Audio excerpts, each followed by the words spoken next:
Assalamu alaikum. Alors, aujourd'hui, nous allons essayer ensemble de traiter un petit problème lié par rapport à la mécanique.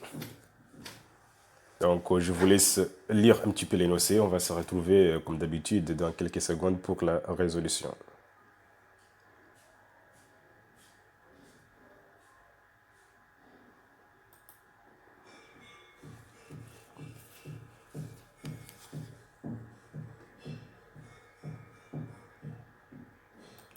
Voici donc le schéma du principe.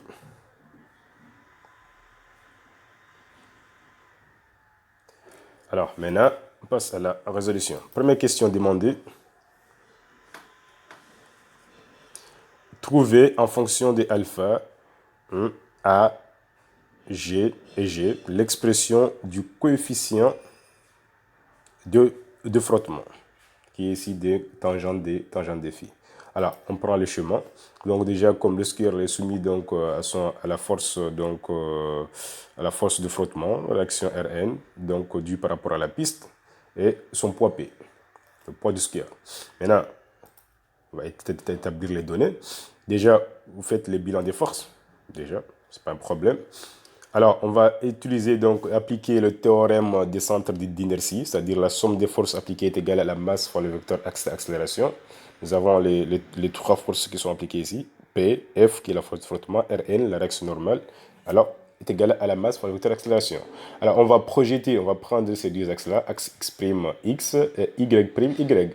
On projette suivant l'axe des abscisses, c'est-à-dire x', on aura donc mg, vous projetez le poids ici, sera donc mg, donc sinus de alpha, moins f, puisque ça s'oppose par rapport au mouvement donc mouvement du skieur, sera égal à ma. Alors, en projetant encore cette relation qui est là, donc suivant l'axe y', on aura que a est égal à 0 suivant y'.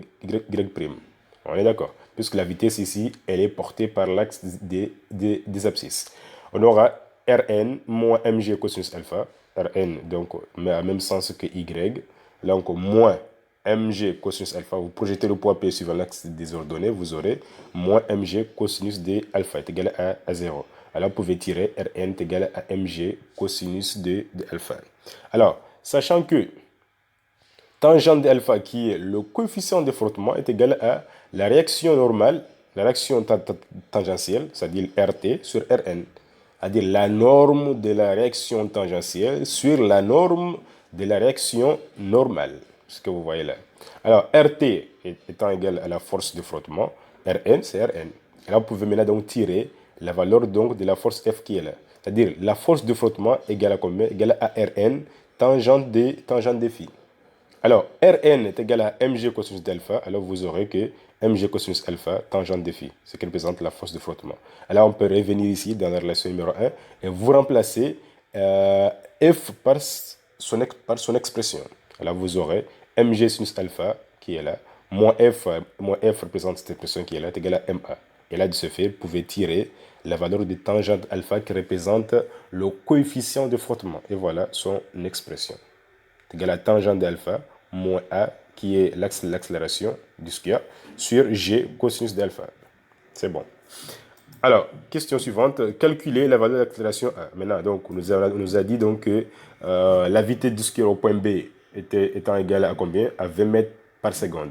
Alors, comme le mouvement du skieur, là, c'est un mouvement qui est rectiligne uniformément accéléré, alors VB est égal à A fois ATB. Pourquoi ATB? Parce que tout simplement, la vitesse initiale du skieur est nulle à l'entrée donc au niveau de à l'entrée dans la piste. Alors ici, on aura voir que VB est égal à ATB. On connaît donc TB, on connaît VB, vous pouvez avoir la valeur de l'accélération. Alors, question suivante aussi, maintenant à partir de là, comme on connaît l'accélération A, on peut maintenant donc évaluer la valeur du coefficient du frottement. Alors, de ce fait, vous faites l'application numérique, on trouve une valeur de 0,15. C'est un coefficient sans unité, bien sûr. Alors, maintenant, question suivante. Montrer que R est égal à mg cosinus alpha, racine carrée de 1 plus tan carré des phi. Alors, qu'est-ce que nous allons faire? Vous apprenez R, comme nous avons donc de frottement, la réaction R doit avoir cette direction suivante. Alors, vous allez orienter la réaction comme ça. Hein. Voilà. Après, l'angle phi, c'est l'angle formé entre Rn, on est d'accord, non? Entre Rn et la réaction grand R, tangente de phi. Alors, maintenant, on applique simplement. Hein. Donc, déjà, puisque R a pour composante F et Rn, on aura donc R sera égal à racine carrée de Rn au carré plus F au carré. Or, F qui est là, la force de frottement, on a dit est égal à Rn tangente de phi. Vous remplacez. Tangente de phi est égal à combien? Donc, vous voyez ici tangente de phi, on a l'expression. Maintenant, Rn, on peut sortir Rn donc dans la racine carrée. On aura ici Rn au carré, n'est-ce pas? Facteur de 1 plus tan de phi au carré. Et là, on peut sortir Rn au carré à l'extérieur. On aura la valeur absolue de Rn, mais qui Rn étant positive, on aura donc Rn racine carrée de 1 plus tan carré de phi. Or, Rn est égal à combien? C'est égal à mg cosinus d'alpha. Et voilà l'expression demandée. On peut faire maintenant donc l'application numérique. On trouve une valeur de 744,96 newtons. Voilà. Question suivante. Montrez que l'équation différentielle liée à la vitesse du skieur s'écrit sous la forme, cette fois-ci, la force de frottement, donc, elle est donc, n'est plus donc une force constante due par rapport à l'air, mais c'est une force de frottement donc, qui est due par rapport au fluide. Donc, nous avons une force de frottement qui est là. Alors, mais on va faire la même chose. Hein. C'est-à-dire, maintenant, donc, nous avons les frottements qui sont fluides. Alors, maintenant, on va appliquer donc, la relation, donc, le théorème de centre d'inertie, comme on l'a fait dans la question précédente, mais en remplaçant la force de frottement par son expression. Et voilà, vous voyez, on applique le théorème de centre d'inertie. On fait la projection suivant x', on aura donc mg sinus alpha moins f, toujours parce que la force de frottement s'oppose par rapport au vecteur vitesse, raison pour laquelle on va voir le moins va rester ici. Hein. Voilà, donc on va voir ici moins kf est égal à ma. Or, a est égal à dérivée dv par rapport au temps. Là, on aura ici, on va diviser membre à membre par m. On aura donc dv par rapport au, dv par rapport au temps, plus k sur m, n'est-ce pas? V est égal à g sinus alpha. Alors, on va identifier, n'est-ce pas? Donc, qu'est-ce qu'on peut dire? Là, la relation que nous avons ici, on peut identifier simplement en disant que dv par rapport à dt, on l'a déjà ici, n'est-ce pas? Maintenant, 1 sur taux va représenter quoi? Va représenter m sur k, on est d'accord? C'est l'inverse. Hein? Donc, on a dit 1 sur taux. Donc, si c'est 1 sur taux, on va voir ici. Là, si je divise, on va voir ici 1 sur m sur k. 1 sur m sur k, donc va revenir k sur m. Donc, taux, ça va être égal à m sur k. On est d'accord? Et maintenant, E se représente ici g sinus alpha, comme vous le voyez ici. On a identifié les constantes taux et E. Question suivante. Soit V est égal à A exponentielle de moins T sur taux plus B. Solution de cette équation différentielle. On demande de déterminer, n'est-ce pas, A et B. Alors pour ce faire, on va tout simplement, vous allez dériver dV par rapport au temps. Parce que j'ai ici dérivé dV par rapport au temps. Là, j'ai V et je remplace et je déduis les valeurs de A et B, tout simplement. Alors, allons-y. Première chose, j'ai ici dV par rapport au temps plus K sur MV est égal à G sinus alpha. Alors maintenant, là j'ai dV, je dérive, hein, j'ai l'expression de VDT qui est là. Qu'est-ce que je fais? J'écris dV par rapport au temps. Là, je remplace la valeur de VDT qui est de A exponentielle de moins T sur taux plus B. Je l'ai ici. Et puis plus K sur M. Là où j'ai V, je remplace par son expression est égal à G sinus alpha. Et maintenant, je dérive ça par rapport au temps. Donc, B est une constante. Hein? Donc, la dérivée de exponentielle de moins T sur taux est égale à moins 1 sur taux, multiplié par la constante A. Donc, j'aurai ici moins A sur taux, exponentielle de moins T sur taux. Et maintenant, je vais donc développer l'expression que j'ai ici. Là, j'aurai KA sur M, exponentielle de moins T sur taux, plus KB sur M est égal à G sinus alpha. Par la suite, je transpose donc G sinus alpha vers l'autre membre. Et j'aurai ici, en factorisant par A exponentielle de moins T sur taux, j'ai encore ici A exponentielle de moins T sur taux. Je peux factoriser. Et on va avoir ici moins 1 sur taux plus K sur M. Le tout facteur de A exponentielle de moins T sur taux plus qu'est-ce qui va nous rester? Ça va nous rester ici KB sur M. En transposant G sinus alpha vers l'autre membre, j'aurai ici moins G sinus alpha est égal à 0. Donc, une somme est égale à 0 si l'un des membres donc, est nul. Si les deux membres sont nuls, hein, c'est-à-dire A plus B est égal à 0, c'est seulement si A est égal à 0 et B égale à 0. Donc, on aura ici moins 1 sur taux plus K sur M, le tout exponentiel de le tout fois A exponentiel de moins T sur T égale à 0 et Km, c'est-à-dire l'autre membre ici, est égal à 0. Alors, on sait que A exponentielle de moins T sur taux est différent de 0. Alors, c'est moins 1 sur taux plus K sur M est égal à 0. Et l'autre expression qui sera égale à 0. Alors, de ce fait, vous pouvez tirer, on tire taux est égal à M sur K et B est égal à MG sur MG sinus alpha sur K. On a déterminé les constantes A et taux. Maintenant, pour déterminer la constante B, la constante A qui est là, on va appliquer les conditions initiales. Hein. À l'instant t est égal à 0, la vitesse est nulle. On a dit dans l'énoncé. Le skieur rentre au niveau de la piste avec une vitesse nulle. Donc, là, V dt, V à l'instant t égale à 0 est égal à 0. Donc, on va voir ici A exponentielle de moins 0 sur t, c'est-à-dire exponentielle de 0, plus B. Exponentielle de 0 est égal à 1. Donc, on aura ici A donc, plus B est égal à 0. Donc, A est égal à moins B. D'accord? A est égal à moins B. Mais B est égal à combien? C'est égal à M sur K, G sinus alpha. Donc, c'est égal à moins MK sur. À partir de là, qu'est-ce que vous allez faire? Vous allez remplacer l'expression de. On a trouvé, non? Voilà, on a trouvé l'expression de A et B. On a trouvé l'expression de taux. Et là, maintenant, donc, si vous voulez, vous pouvez écrire l'expression de VDT. Hein, non. Si vous voulez l'écrire, donc on remplace simplement A par sa valeur et B par sa valeur. Et du fait, vous voyez très bien qu'on peut factoriser. Hein. Et en factorisant, on trouve l'expression donc de VDT, qui est de M sur K, G sur alpha, facteur de 1 moins exponentielle de moins T sur taux. Alors, pour ne pas précipiter, ici, vous pouvez avoir que là, lorsque vous déterminez la limite de VDT, lorsque T tend vers l'infini, exponentielle de moins l'infini est égale à 0. Donc, on aura ici M sur K, G sinus alpha, qui représente ici la vitesse limite du skieur au niveau de la piste au niveau de la piste AB. Alors maintenant, on a demandé de calculer donc A et B. Donc on peut calculer, hein, faire l'application numérique. On trouve B est égal à moins A qui est égal à M sur K. G sinus alpha pour remplacer la masse K par sa valeur, G par sa valeur. Et là, vous pouvez déterminer la valeur de la constante B qui est de 20 mètres par seconde, puisque B ici est donc d'unité d'une vitesse. Puisque V est égal à VDT est égal à A exponentielle de moins T sur taux. On sait bien que A exponentielle de moins T sur taux, c'est une constante. Donc A donc, est d'unité donc, de la vitesse et B est d'unité de la vitesse. Voilà. Maintenant, question suivante. Valeur limite de la vitesse. J'avais déjà dit dans la question précédente. Hein. On calcule, on applique donc la limite. Hein. Donc, on aura donc que V limite égale à la limite de VDT lorsque T tend vers l'infini.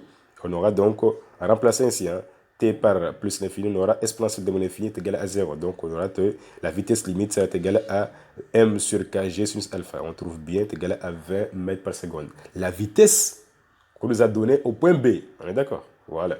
Maintenant, ou bien, lorsque vous avez l'équation différentielle ici, pour avoir la vitesse limite, encore, on peut encore donc, passer dans une autre méthode, hein, en faisant quoi?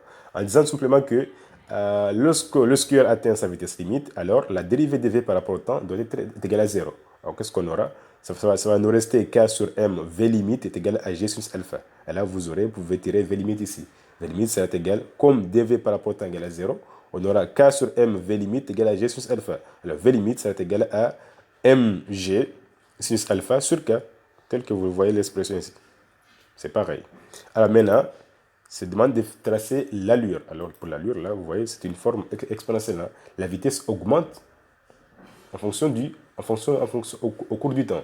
Et là maintenant, il va aller jusqu'à atteindre donc sa valeur limite. Donc nous avons le régime transitoire qui est là, jusqu'à ce point. Et maintenant, nous avons le régime permanent, là où la vitesse du skieur est maintenue constante au niveau de la piste. Et là, qu'est-ce qu'on peut faire? On a demandé de préciser taux. Donc nous avons taux qui est ici. Pour présenter tout au niveau de la courbe, voilà, on trace la tangente à l'instant t est égal à 0, passant par la courbe ici. Ça va couper la valeur limite, et là, on projette vers l'axe des abscisses pour placer la valeur du taux. Taux ici qui correspond à la constante du temps. Alors, mais la question suivante, on donne x dt est égal à vc cosinus alpha t moins 15. Donc, y tel. Déterminer les coordonnées donc, du sommet de la trajectoire. Alors, déjà, ce n'est pas une question qui est assez méchante. Hein. Maintenant, déjà, pour déterminer les coordonnées au sommet de la trajectoire, il faut seulement savoir que le skieur atteint donc le sommet de sa trajectoire, c'est seulement si la valeur de y, vy est nulle. Si vy est nul, hein, parce que si elle atteint le sommet, vous voyez très bien que la vitesse vy va s'annuler et puis on va voir donc un autre mouvement. C'est qui est sûr. Alors, vy au sommet de la trajectoire est nul. Donc on aura vy égal à dérivée de y par rapport au temps. Vous voyez l'expression qui est là. Donc je dérive dy par rapport au temps et on aura l'expression égale à moins gts, c'est-à-dire ts c'est le temps au sommet. Ts représente la durée qui va mettre le skieur pour atteindre le sommet. Alors maintenant, là maintenant donc j'ai quoi? J'ai moins gts plus vc sinus alpha, dire en dérivant ici. Hein. La dérivée de vc sinus alpha t, c'est égal à vc sinus alpha, ce que vous voyez ici. Alors maintenant on tire ts, la durée que mettra donc le skieur pour atteindre le sommet. Donc je représente ici vc sinus alpha sur g. Et à partir de là, je connais la durée ts. Et maintenant, qu'est-ce que je vais faire? Vous allez remplacer maintenant donc ts ici dans l'expression ici pour avoir les coordonnées x et y. Hein. Je remplace ts par sa valeur. Et là, je détermine xs et ys. Et voilà les calculs. Je connais vs, on nous a déjà donné. Je connais ts, on connaît. Maintenant, la distance, déjà, on connaît tout ça. G, on connaît. Et là vous devez remplacer et vous déterminez l'expression, donc les coordonnées donc, du sommet de la trajectoire. Là, il n'y a pas de problème, je pense bien. Alors, la question suivante, condition que doit vérifier la vitesse VC pour que le skieur ne tombe pas dans le lac, ici. Alors, il nous faut qu'au minimum, le skieur arrive au point D. Et le point D étant donc l'origine du repère choisi, alors ses coordonnées donc, étant 0, 0. Alors, on va reprendre les équations paramétriques, donc x dt, y dt, sachant que nous, ce qu'on veut, c'est quoi? C'est que le skieur ne tombe pas dans le lac. C'est ce qu'on cherche. Hein. Alors, il faut qu'au minimum, hein, il faut que x dt doit être supérieur ou égal à 0 pour vérifier cette condition. Et y dt doit être aussi supérieur ou égal à 0 pour vérifier cette condition-là. Alors là, maintenant, on peut maintenant donc tirer le temps minimal que mettra donc le skieur au minimum, hein, temps minimal, pour que le skieur ne tombe pas donc dans le lac. Donc il faut que le temps du parcours entre C et D doit être supérieur ou égal à 15 sur VC cosinus d'alpha. En connaissant le temps minimal, on va remplacer ce temps minimal dans cette expression qui est là pour tirer la valeur de VC minimal. Alors on y va. On remplace t par son expression et voilà, on peut tirer que VC est égal à VC carré sera supérieur ou égal à 15G sur 2 tangente de phi fois cosinus carré de alpha. Et là maintenant, on peut maintenant donc évaluer, sachant que tangente d'alpha est égal à sinus d'alpha sur cosinus d'alpha. Et là maintenant donc on peut simplifier le cos carré avec le cos. Donc on aura ici donc quoi? On aura donc sinus fois cosinus. Mais 2 sinus alpha cosinus d'alpha est égal à combien? Est égal à sinus de 2 alpha. On est d'accord? Alors on peut tirer ceci. En sachant que 2 sinus de alpha cosinus alpha est égal à sinus de 2 alpha. Et là, on peut remplacer, là où nous avons 2 sinus alpha cosinus alpha par sinus de 2 alpha. Et là, on peut tirer l'expression des VC. Donc, la vitesse VC, pour que le skieur ne tombe pas donc, dans le lac, doit être supérieure ou égale à la racine carrée de 15G sur sinus de 2 alpha. Et là, quelle est sa valeur minimale? Alors, eh bien, la valeur minimale sera égale à racine carrée de 15G sinus de 2 alpha. Au minimum, hein, au minimum, il faut que VC soit égal à racine carrée de 15G sur sinus de 2 alpha. Parce que là, le skieur va se retrouver au point D. Là, il ne va pas tomber. Voilà, c'est la valeur minimale, c'est le minimum. Alors, vous faites l'application numérique et vous trouverez une valeur de 15,12 mètres par seconde. Et voilà. Sur ça, je vous remercie et on se retrouvera peut-être prochainement pour un autre exercice.